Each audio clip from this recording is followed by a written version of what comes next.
Tell us the EU's attitude, I think, I want to know, to young people and to young entrepreneurs in particular. Well, it's always made a point of trying to help young people and especially young startups and try to reach people that might otherwise fall out of the traditional schemes like that. I mean, this is part of a bigger picture, of course.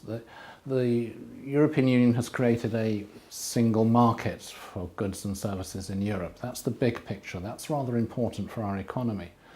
But everybody knows that in markets there are those who gain and there are those who don't gain or even lose out.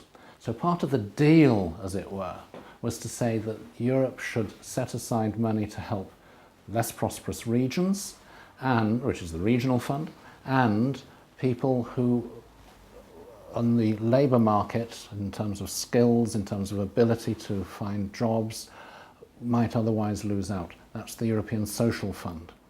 And those have both been innovative and helped people and places that would otherwise lose out. Well, we're drawing on people who are NEET, who are not in employment, education and training, largely. Yeah. Does it surprise you, how many there are and how many have perhaps never thought of working for themselves? Every time I come across this, it reminds me of how many there are. There are lots of people who fall through all the traditional schemes, nets and so on. So projects like this are of vital importance. What have you learned today? What a wonderful variety of ideas have been, and people have been helped. Young people in quite a variety of situations, you know, recent mothers at home, people who've been homeless, people who've been in employment then fallen out of it, people who've been unemployed for years since they left school. Very different situations, but they've all been helped developing quite different ideas about how they could start up as entrepreneurs and start their own business in different fields, from making jewellery to making clothes to giving business advice to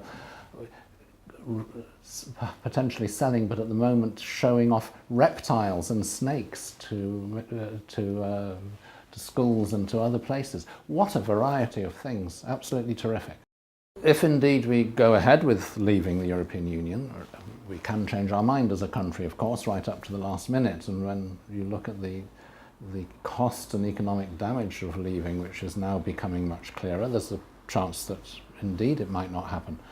But if we do go ahead with leaving the European Union, then schemes like this will be lost with no guarantee at all that they would be replaced by the British government. In fact, given the loss to tax revenue that the economic damage of leaving the EU will entail, government finances are going to be very, very stretched, and I don't see this government supporting schemes like this, however worthwhile they are.